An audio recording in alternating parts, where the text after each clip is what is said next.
आपको डायलॉग का इंट्रोडक्शन भी पढ़ा दिया था, इसके अलावा एक हमने डायलॉग भी पढ़ा था। नेक्स्ट आज देखिए, ये बेसिक आपके पेपर में 20 नंबर का क्वेश्चन आएगा और आपने इसकी अच्छी तरीके से तैयारी करनी है। तो ये बेसिक आपकी बुक्स में कुछ डायलॉग दिए हुए हैं, वो आपने इनकी अच्छी तरीके से प्रैक्टिस करनी है। ये बेसिकली अनसीन होगा, आपकी बुक में से हो सकता ना आए, आपने यहाँ से जस्ट याद करना है ताकि आपकी प्रैक्टिस अच्छी तरीके से हो। ये 20 नंबर का बेसिक होगा और अगर आप अच्छे तरीके से डायलॉग लिखते हैं तो आपको अच्छे मार्क्स इसके मिल जाएंगे। नेक्स्ट देखिए, इसकी पहले स्टेटमेंट पढ़ते हैं। A dialogue between a father and his son about future programme, जो कि पेज नंबर 445 पे दिया हुआ है। इसमें देखिए ये एक डायलॉग है किसके दरमियान, फादर और सन के दरमियान, बेटे और बाप के दरमियान ये डायलॉग है। और about the choice of the letters profession, mean के आने वाले दिनों में उसका जो बेटा है वो कौन सा प्रोफेशन जो है वो चूज कर सकता है। बेसिक बाप और बेटे के दरमियान ये डायलॉग है। तो सबसे पहले देखिए, Suhail father, you will be please to know that I got first division in the matriculation. अब देखिए, सुहेल अपने फादर को, देखिए सडन इसका स्टार्ट हुआ है, कोई हमने एक्स्ट्रा इसमें राइटर ने डिटेल वगैरह ऐड नहीं की और ना ही हमें करने की ज़रूरत है। आपने भी सडन अपनी कन्वर्सेशन से स्टार्ट करना है, जैसे आप दूसरों से जब कम्युनिकेट कर रहे हो तो वैसे ही आपने सडन इसका स्टार्टिंग करना है।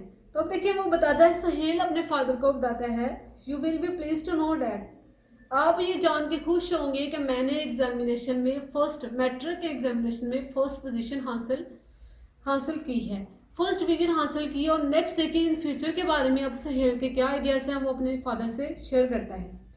Father, congratulation, your efforts bore fruit, आपकी ये कोशिशें जो है ना उसका ही, आपकी मेहनत का ही फल है कि आपने बहुत ज़्यादा मेहनत की थी। Good God always helps those who help themselves. अब देखिए, उसका फादर अपने बेटे को कहता है कि अल्लाह ताला उनकी मदद करता है जो अपनी मदद आप करते हैं, जो दूसरों पर डिपेंडेंट नहीं होते। Suhail, I think father, it was due to your guidance and encouragement. अब सुहेल अपने फादर को कहता है कि ये आप ही की गाइडेंस और इनकरेजमेंट थी, आप ही की हौसला और हिम्मत आपने हमें दी थी, उसी वजह से ये पॉसिबल हो सका है। Father, well, no what do you propose to do next आप क्या करना चाहते हो, आपके क्या मकसद हैं, आप किस फील्ड में जाना चाहते हो। Suhail, I shall continue my study, shall not I. अब देखिए, सुहेल कहता है कि मैं अपनी स्टडी जो है ना वो कंटिन्यू रखना चाहता हूँ, क्या मुझे नहीं रखनी होगी, वो अपने फादर से पूछता है। फादर, सर्टनली, यकीनन, यू मस्ट, आपको ज़रूर कंटिन्यू रखनी चाहिए, but I mean which of the profession you would like to adopt. अब उसका फादर कहता है कि वो कौन सा प्रोफेशन है जिसे आप क्या करना चाहते हो, अडॉप्ट करना चाहते हो, जिसे इख्तियार करना चाहते हो। Suhail, I do not know what course will suit me best. अब देखिए, सुहेल कहता है कि मुझे नहीं पता कि किस किस्म का जो कोर्स है ना वो ज़्यादा मुनासिब होगा मेरे लिए, क्योंकि स्टूडेंट को, बाद स्टूडेंट में उनको अपनी एबिलिटीज़ का पता ही नहीं होता कि कौन से सब्जेक्ट वो अच्छे तरीके से पढ़ सकते हैं। I leave it to you to select one for me. वो कहता है कि ये काम मैंने आप पे छोड़ दिया कि आप मेरे लिए सब्जेक्ट की सिलेक्शन करें या प्रोफेशन के लिहाज से मुझे गाइड करें। Father, it is not an easy job to decide on a course. अब उसका फादर कहता है कि कोर्स को सिलेक्ट करना या डिसाइड करना प्रोफेशन को, ये इजी काम नहीं है। One has to see many things, एक इंसान को बहुत सी चीज़ें देखना पड़ती हैं, बहुत सी चीज़ों में देखें तो अपॉर्चुनिटीज़ देखना पड़ती हैं, फैसिलिटीज़ देखना पड़ती हैं, इंटेलिजेंसी देखना पड़ती है, उसके मुताबिक सब्जेक्ट की सिलेक्शन होती है। We have to see the interest you take in some subject. अब उसका फादर कहता है कि हमें देखना पड़ेगा कि आपका किन सब्जेक्ट में ज़्यादा इंटरेस्ट है, कौन से सब्जेक्ट को आप पसंद करते हैं। The scope of the profession is in certain society. अब देखिए, अब वो उसका फादर कहता है कि किसी भी सब्जेक्ट का स्कोप देखें तो वो यकीनन है, कोई भी सब्जेक्ट देखें तो वो पीछे नहीं है, उनका स्कोप अच्छा ही है। Anything how much you can serve other, और वो बेसिक इसका फादर कहता है कि एक चीज़ अगर मोस्ट इम्पोर्टेंट वो ये है कि आप दूसरों को कैसे सर्व कर सकते हैं, दूसरों की खिदमत कैसे कर सकते हैं। फॉर एग्जाम्पल देखिए, अगर एक टीचर है तो वो कैसे सर्व कर रहा है, लोगों की खिदमत कर रहा है। डॉक्टर देखें तो वो जो लोग हैं तकलीफ में मुब्तला होते हैं उनकी खिदमत कर रहा होता है। Suhail, I have no special dislike for any of this subject. वो कहता है, सुहेल कहता है कि मेरी किसी भी सब्जेक्ट की तरफ कोई स्पेशल डिसलाइक नहीं है, कोई ऐसा सब्जेक्ट नहीं है जिसको मैं बहुत ज़्यादा नापसंद करता हूँ। But my inclination is to science. Inclination होता है रुझान। वो कहता है कि मेरा रुझान किसकी तरफ है, साइंस की तरफ है। I have an idea to do something for the common man. वो कहता है कि मेरा आइडिया है या मैं चाहता हूँ कि मैं कॉमन जो पीपल है ना, आम जो लोग हैं, उनकी मदद कर सकूँ। एंड आई फील, मैं महसूस करता हूँ, I can serve them being a doctor. अब वो कहता है कि मैं कैसे उनकी खिदमत कर सकता हूँ एज अ डॉक्टर के तौर पे देखें तो मैं इंसानियत को अच्छे तरीके से सर्व कर सकता हूँ, उनकी मैं खिदमत कर सकता हूँ। Father, that you can do best by being a teacher. अब देखिए, उसका फादर कहता है कि बीइंग अ टीचर भी आप अच्छे तरीके से लोगों की खिदमत कर सकते हैं, सर्व कर सकते हैं ह्यूमैनिटी की। Have you consider this line. वो कहता है कि ये आपके जहन में इस तरह का आइडिया भी है कि एक टीचर भी बहुत अच्छे तरीके से इंसानियत की खिदमत कर सकता है। Suhail, yes but that is not paying. अब देखिए, सुहेल के आइडियाज देखें, कॉमन बेसिक कन्वर्सेशन हो रही है, उसमें किसी किस्म की मसनूई किस्म के वर्ड्स नहीं यूज़ हो रहे, आइडियाज़ नहीं यूज़ हो रहे। प्रैक्टिकल लाइफ में जैसे हम डायलॉग करते हैं, गुफ्तगू करते हैं, वैसे ही फादर और सन के दरमियान है। अब देखिए, वो कहता है Suhail, yes but that is not paying. वो कहते हैं कि एक टीचर के जरिए जो ऐसा प्रोफेशन है, आप इंसानियत की खिदमत तो कर सकते हैं, लेकिन ये पेइंग नहीं है, पेएबल नहीं है। इसमें क्या होता है कि ज़्यादा अर्निंग नहीं होती। डॉक्टर में देखें तो बहुत ज़्यादा अर्निंग है। More over I feel I can not be a good teacher and you know. इसके अलावा मज़ीद कहता है, आई फील, मैं महसूस करता हूँ कि मैं एक अच्छा टीचर नहीं हूँ। एज यू नो, जैसा कि आप मुझे जानते हैं कि मेरे में एक अच्छे टीचर की क्वालिटीज़ नहीं हैं।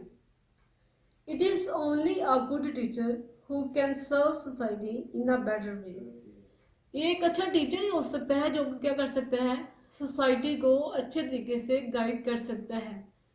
उनमें बेसिक ये क्वालिटीज़ होती हैं। Father, if you think of a more paying profession, अगर आप सोचते हो तो कि ज़्यादा पेइंग प्रोफेशन अर्निंग के लिहाज से, तो फिर you can adopt non medical and be an engineer. अब देखिए, इंजीनियर के तौर पे उसका फादर कहता है कि ये ऐसी फील्ड है जिसमें भी बहुत ज़्यादा अर्निंग है। ज़रूरी नहीं है कि एज अ मेडिकल के फील्ड में अर्निंग ज़्यादा है, इंजीनियर देखें तो वो भी बहुत ज़्यादा अर्निंग कर रहे होते हैं। Suhail, quite so, I believe I can do fairly well in that branch. अब देखिए, सुहेल बेसिकली क्या एग्री कर रहा है, वो इस चीज़ पे एग्री कर रहा है कि वो एज अ टीचर के तौर पे नहीं, एज अ इंजीनियर के तौर पे नहीं, एज अ डॉक्टर के तौर पे ज़्यादा अच्छे तरीके से लोगों की खिदमत कर सकते हैं और इसमें अच्छे तरीके से वो परफॉर्म कर सकते हैं। But then I can not serve a common people. वो कहता है कि ठीक है, I believe I can do fairly well in that branch. मैं इंजीनियर की फील्ड में भी अच्छे तरीके से परफॉर्म तो कर सकता हूँ, लेकिन मैं इंसानियत की खिदमत नहीं कर सकूँगा। A doctor enjoys more honor, respect and love than an engineer। अब देखिए, वो फिर वो रीजंस बताता है कि एक डॉक्टर जो है ना, वो लोगों से ज़्यादा उनकी रिस्पेक्ट की जाती है, वो ज़्यादा रिस्पेक्ट, ऑनर और लव जो है ना सोसाइटी की तरफ से उसको मिलता है, वो एंजॉय कर सकते हैं रेदर देन इंजीनियर। इंजीनियर जो है बेसिक अपने ही काम में बिजी होता है, उसके पास वो रिसोर्सेज नहीं होते जो एक डॉक्टर के पास होते हैं। When you cure a man of some afflicted disease, you feel a spiritual delight. Do not you? अब वो कहता है कि जब किसी इंसान कोई इंसान जो बीमारी में मुब्तला होता है, तो जब उनका इलाज किया जाता है तो इससे एक स्पिरिचुअल डिलाइट होता है, रूहानी खुशी से मिलती है। वो किसी और काम में नहीं मिल सकती जो कि इस प्रोफेशन में हम हासिल कर सकते हैं। अभी नेक्स्ट उससे बोलता है do not you father you are right. अब उसके वालिद कहते हैं कि आप क्या हो, राइट हो, आप अपने आइडियाज़ में करेक्ट हो। Do not do anything which is like to go against your disposition. अब कहते हैं कि किसी आपने ज़िंदगी में कोई भी ऐसा प्रोफेशन अडॉप्ट नहीं करना जो कि आपकी डायरेक्शन के अगेंस्ट हो, आपके आइडियाज़ के अगेंस्ट हो, आपके टेस्ट के अगेंस्ट हो। क्योंकि इंसान अगर आप टेस्ट के अगेंस्ट हम प्रोफेशन चूज़ करते हैं तो उससे हम क्या करते हैं, अच्छे तरीके से परफॉर्म नहीं कर सकते।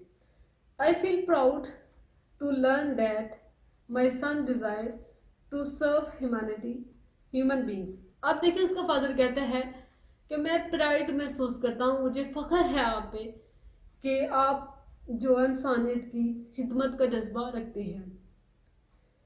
What ever profession you adopt be honest and beautiful. अब देखिए उसका फादर कहता है कि आप कोई भी प्रोफेशन अडॉप्ट करें, लेकिन आपने क्या करना है, ईमानदारी से और ड्यूटीफुल वे से अपने फ़राइज़ को अच्छे तरीके से पाबंदी से आपने अंजाम देना है। Sohail thank you father, I will follow your valuable advice. वो कहता है कि आपकी जो नसीहत है ना, ये मेरे लिए एक अहमियत की हामिल है और मैं कोशिश करूँगा कि आपकी नसीहत पे अमल कर सकूँ। Father I wish your success in life. अब उसका फादर कहता है कि मैं विश करता हूँ, मेरी ख्वाहिश है कि आप क्या करो, आप ज़िंदगी में कामयाब हो सको। जी तो ये बच्चों हमने बेसिक पढ़ा था डायलॉग, जो कि पेज नंबर 445 और 446 पे दिया हुआ था। ये आपने अच्छे तरीके से याद करना है। नेक्स्ट देखें पेज नंबर 449 पे देखें और डायलॉग ऑन रीडिंग नॉवेल्स। अब देखिए कुछ लोगों का इंटरेस्ट होता है कि वो बुक रीडिंग करते हैं, कुछ लोग न्यूज़पेपर पढ़ते हैं ताकि वो क्या कर सकें, उनसे रीडिंग जब न्यूज़पेपर पढ़ा जाता है तो उसे बहुत से आइडियाज़ मिलते हैं, इंफॉर्मेशन में इजाफा होता है। अब देखिए दो दोस्त क्या करेंगे, रीडिंग नॉवेल्स, जो कि बहुत से लोग नॉवेल्स पढ़ते हैं, स्टोरीज पढ़ते हैं, इसके बारे में डिस्कशन होगी कि ऐसे लोग जो रीडिंग नॉवेल पढ़ते हैं या रीडिंग करते हैं, बुक्स पढ़ते हैं, तो उनके दौरान उनकी स्टडी के बारे में मैनेजमेंट कैसे करते हैं, दूसरे कामों को वो कैसे अरेंज करते हैं। Our dialogue on reading novels save every time. अब देखिए यहाँ पे भी सडन स्टार्ट है, किसी किस्म का यहाँ पे कोई फॉर्मल वे में रस्मी किस्म की गुफ्तगू स्टार्ट नहीं हुई, बल्कि सडन इसका स्टार्ट किया है। Every time I come to you. अब देखिए सैफ कहता है कि जब भी मैं आपके पास आता हूँ, I find your reading some novels. वो कहता है मैं आपको पाता हूँ कि आप कुछ नॉवेल्स पढ़ रहे होते हो, आप बिजी होते हो नावल पढ़ने में। I wonder how you manage to go through such big volumes. अब देखिए वो उससे पूछता है कि मैं इस चीज़ से हैरान हूँ कि आप कैसे मैनेज कर सकते हो, इतनी बड़ी बुक्स या नॉवेल्स जो ना आप पढ़ते हो, तो इसको मैनेज कैसे करते हो। बिकॉज देखिए साथ स्टूडेंट्स में देखें बड़ा ट्रेंड होता है कि वो रीडिंग भी करते हैं, बुक रीडिंग करते हैं, नॉवल पढ़ते हैं। तो इस सेंस में वो पूछता है कि कैसे आप मैनेज करते हो अपने टाइम को, ये इतनी बड़ी बुक्स आप कैसे पढ़ते हो। Akram you have never tested the player of literature. अब देखिए अकरम उसको कहता है कि आपको लिटरेचर का पता ही नहीं है, इसके प्लेयर का पता नहीं है, कि जब इंसान पढ़ता है तो उसको बहुत ज़्यादा वो खुशगवार महसूस करता है और उसको मज़ा आता है। इस सेंस में वो टाइम का पता नहीं चलता, इतने बड़े बिग किस्म के जो वॉल्यूम्स होते हैं उनका पता नहीं चलता। You would not have wondered at me if you had known the fascination of novel. अब देखिए उसने कहा है कि मैं you would not have wondered at me if you had. अब देखिए वो कहता है कि आपको बेसिक आप ये नहीं जान सकेंगे कि नॉवेल्स जो है ना वो कितने मसूरकुन होते हैं, ये कितने प्लेयरेबल होते हैं। जब आप पढ़ते हो तो आप एक खुशी महसूस करते हो। अब देखिए नेक्स्ट देखिए सैफ सैफ क्या कहता है, oh no I have tried many a time to read a novel. वो देखिए सैफ कहते हैं कि मैंने बहुत दफ़ा आगे की है, कोशिश की है कि मैं भी क्या कर सकूँ, नावल जो है रीडिंग कर सकूँ, but could never reach the end. लेकिन वो कहता है कि मैं उसके एंड तक नहीं पहुँच सका, कुछ पेज मैंने पढ़ने के बाद क्या किए, छोड़ दिए हैं। ये बेसिक क्या हो सकता है, लैक ऑफ इंटरेस्ट भी हो सकता है, टाइम मैनेजमेंट ही हो सकती है, यही हम डिस्कस बेसिक कर रहे हैं। But player can there be in silly sentimental stories of immature young men and women foolishly running after one another। अब देखिए वो कहते हैं इसमें क्या आप बताते हो कि नावल पढ़ना जो ना बहुत ज़्यादा खुशगवार हो सकता है, तो सैफ भी इसी कहता है कि ये इसमें क्या है कि सिली किस्म की कुछ शरारतें, सेंटिमेंट्स स्टोरी, जज्बात रिलेटेड कुछ स्टोरीज होती हैं, उसमें ऑफ इमेच्योर होता है कि ऐसे जो मेच्योरिटी नहीं है, गैर अकली किस्म के जो लोग होते हैं वो क्या करते हैं, women and man and women क्या कर रहे हैं, फुलिशली अहमकाना तरीके से एक दूसरे के पीछे भाग रहे होते हैं। नेक्स्ट देखिए अकरम फिर इसके बारे में क्या करता है, ये बेसिक हमें सैफ ने उसके अपने इंटरेस्ट के बारे में बताया है कि नॉवेल्स में क्या होता है। नॉवल में बेसिक स्टोरीज होती हैं, उसमें man and women running one and other, एक दूसरे के पीछे भाग रहे होते हैं। अब देखिए अकरम कहता है कि you forget that all the novels are neither foolish. Akram कहता है कि आप भूल चुके हो तमाम जो नॉवेल्स हैं वो फुलिश किस्म के नहीं होते, उसमें अहमकाना बातें नहीं होती, कुछ रीजनेबल भी होते हैं, नॉट सेंटिमेंटल। अब देखिए उसने बताया है कि नाइदर फुलिश नॉट सेंटिमेंटल, ना ही अहमकाना किस्म के होते हैं, ना ही जज्बात से भरे हुए होते हैं। जैसे देखें साइंटिफिक फिक्शन होते हैं तो उसमें साइंस के बारे में बताया जाता है, डिटेक्टिव होते हैं उसमें डिटेक्ट की जाती हैं, क्राइम्स के बारे में है, सोसाइटी के बारे में है। तो ज़रूरी नहीं है कि नॉवेल्स क्या होते हैं सेंटिमेंटल हो सकते हैं या फुलिश हो सकते हैं। Then why should young man and women not be foolish. अब देखिए फिर उसने बताया कि why should man and women not be foolish. वो कहते हैं कि फिर क्यों इंसान और जो ना, अगर उसमें उसने नावल उसने बताया कि नाइदर ज़रूरी नहीं फुलिश और सेंटिमेंटल हो, और फिर उसने बताया कि ज़रूरी नहीं जो औरतें और मर्द नावल में बताए गए हैं वो भी सेंटिमेंटल किस्म के और फुलिश किस्म के हों। So long as there are young man and women and they run after one another. अब देखिए फिर उसने क्या कहा है, so long as there are young man and women and they are running after one another. अब देखिए वो कहते हैं कि कुछ यंग मैन एंड वुमेन क्या कह रहे हैं, एक दूसरे के पीछे भाग रहे होते हैं, the novelist will write about them. और जो नावल लिखने वाला है बेसिकली क्या करता है, उनके बारे में बताता है, मैन एंड वुमेन के बारे में। Sir do you mean that the novelist right about real man and women. अब देखें सैफ बेसिकली अकरम से पूछता है कि क्या डू यू मीन, आपका क्या मतलब है, the novelist right about real man and women, क्या नावलिस्ट रियल किस्म के जो हकीकी लोग हैं उसमें मर्द और औरतें हैं उनके बारे में लिखता है। Why I never found a novel which was not a hotbed of imagination non sensitive. अब देखिए कहता है कि मैंने कोई ऐसा नावल ही देखा जिसमें क्या होता है, बेसिक उसमें इमेजिनेशन यूज़ किया होता है बहुत ज़्यादा, और इमेजिनेशन आपको नजर आएगा, सेंटिमेंटल किस्म के नावल होंगे, रियलिटी से दूर होंगे, क्योंकि नावल में देखें तो राइटर बेसिक इमेजिनेशन तस्वुरा तो यूज़ करते ही हैं। फिर नेक्स्ट देखिए अकरम क्या कहता है, then you never read a really good novel.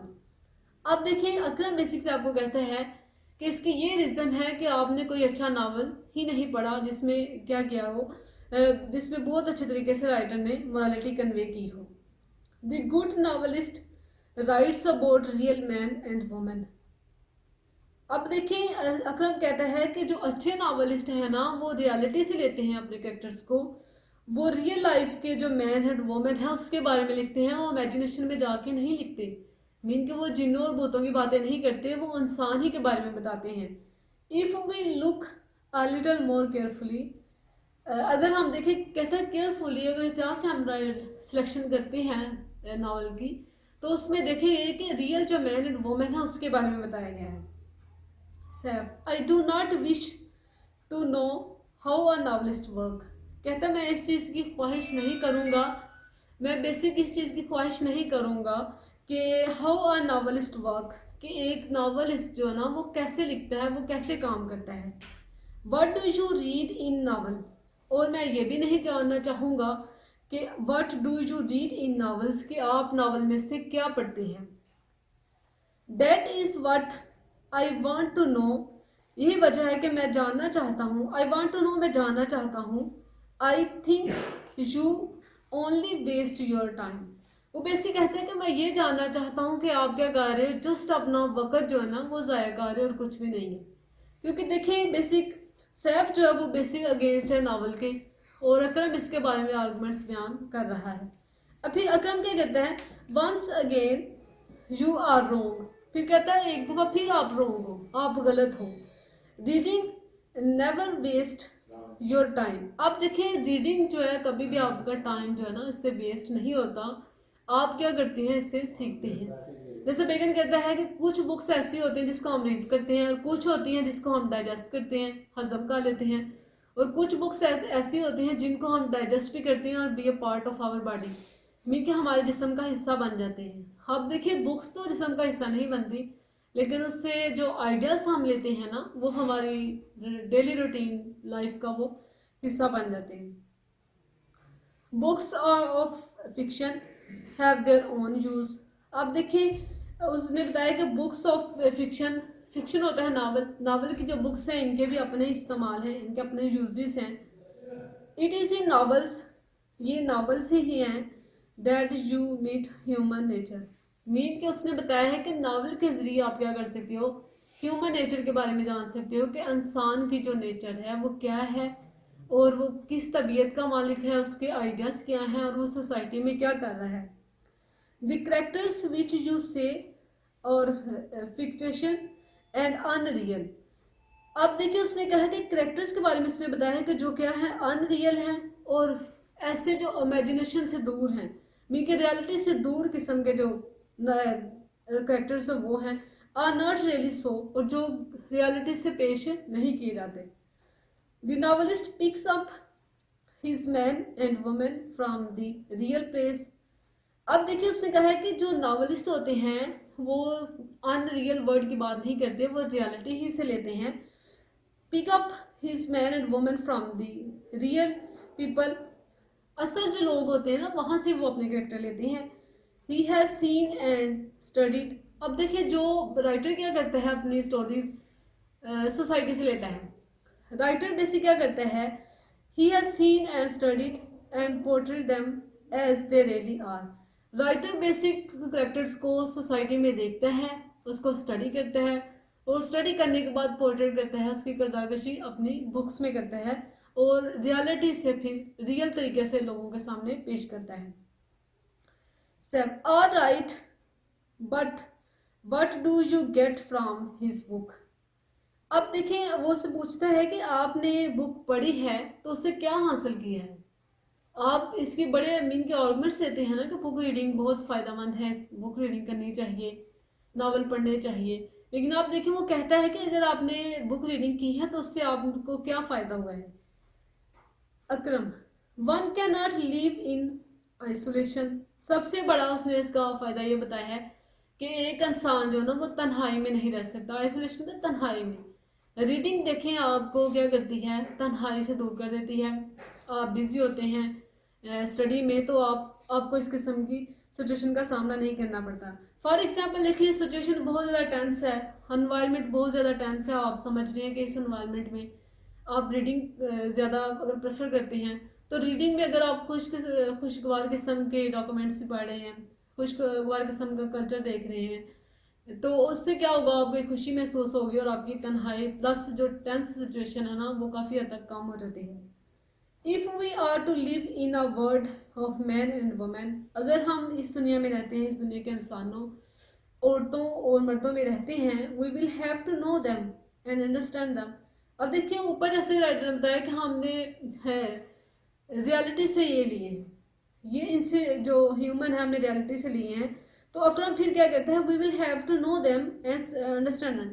वो कहता है कि जो इंसानों की जो नेचर है वो रियलिटी से ली गई है, उनके करेक्टर्स के बारे में बताया गया, उनके आइडियाज़ के बारे में बताया गया है।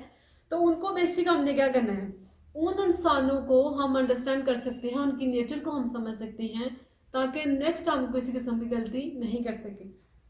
This is where novels help us. सबसे बड़ी बात उसने ये बताई है कि नावल जो है ना वो हमें अंडरस्टैंड करने में, इंसानों को समझने में हमारी ये हेल्प करते हैं। I ask you, is there anything more fascinating than human nature. फिर वो कहता है कि मैं आपसे कहता हूँ कि क्या इसके अलावा भी कोई मशहूर चीज़ हो सकती है कि आप ह्यूमन नेचर को छोड़ के दूसरी चीज़ों के बारे में रीड आउट करें। मीन के ह्यूमन नेचर को अंडरस्टैंड करना या समझना बहुत अच्छा मशहूर गुण है, या इंजॉयबल हो सकता है, प्लेयरेबल हो सकता है कि आप इंसान की नेचर को समझ सकें, जिससे आपने क्या करना है, कम्युनिकेट करते हैं सोसाइटी में। Is there anything more worthwhile than the study and understanding of human nature. अब देखिए अकरम कहता है कि क्या इसके अलावा भी कुछ वर्थ वाइल काम हो सकता है कि आप क्या करें, आप इंसानों की नेचर को समझने से ज़्यादा प्रेफर करते हैं दूसरी चीज़ों को, कि आप बेहतर नहीं है कि ये बड़ा वर्थ वाइल वर्क है कि आप इंसानों की नेचर को समझ सकें और अंडरस्टैंड कर सकें आप ऐसी अच्छे तरीके से। अब नेक्स्ट देखिए सैफ फिर इसके बारे में कहता है, क्या कहता है, well if novels are really the study of human nature they are worth reading. अब वो कहते हैं कि अगर नावल जो है ना वो इंसान की हम स्टडी करते हैं, इसमें नेचर के बारे में स्टडी करते हैं, तो फिर क्या है, नावल जो है ना वर्थ वाइलिंग, बहुत एक काबिल कदर काम है जिसको हमें करना चाहिए ताकि हम क्या कर सकें, इंसान की नेचर को समझ सकें। ये बेसिक बच्चों स्टूडेंट्स नावल था a dialogue on reading novels, जो कि आपके पेज नंबर 449 और 450 पे दिया हुआ था। आपने ये अच्छे तरीके से याद करना है। इसके अलावा नेक्स्ट देखें जी, नेक्स्ट एक नावल देखें, आपके एक और पेश किया गया dialogue, a dialogue between two college student on the subject of coeducation. ये बेसिक दिया हुआ है आपके पेज नंबर 458 पे। आपने इसके बारे में आर्गूमेंट्स खुद तलाश करने हैं। 3 नावल मैंने सबसे पहले आपको इंट्रोडक्शन पढ़ाया था, उसके बाद मैंने 3 नावल आपको पढ़ाए हैं, और 3 नावल जो है इनफ होते हैं आपकी प्रैक्टिस के लिए। नेक्स्ट जो नावल मैंने आपको दिया है इसकी heading, a dialogue between two college student on the subject of coeducation. यहाँ पे पेज नंबर 458 और 459 पे दिया हुआ है, जो कि यहाँ पे इतना मटेरियल नहीं कोड किया। ये आपने इसकी असाइनमेंट खुद तैयार करनी है, क्योंकि आपके पेपर में अनसीन डायलॉग आएगा और ज़रूरी नहीं है कि आपके इस बुक में से ही आए। फर्दर आपने इसकी प्रैक्टिस करनी है, मैं आपको इसकी फर्दर असाइनमेंट्स दूंगी। ये 3 आपने अच्छे तरीके से याद करनी है, और बाकी आपको बाहर से कोई भी टॉपिक मैं आपको असाइनमेंट दे सकती हूँ और आपने अच्छे तरीके से तैयार करनी है। और ये नावल आपने बेसिक अच्छे तरीके से याद करने हैं, क्योंकि ये आपके सिलेबस का हिस्सा है और इससे आपकी प्रैक्टिस होगी। और ठीक है स्टूडेंट, अल्लाह हाफिज़। और आपने इसको बस अच्छे तरीके से याद करना है।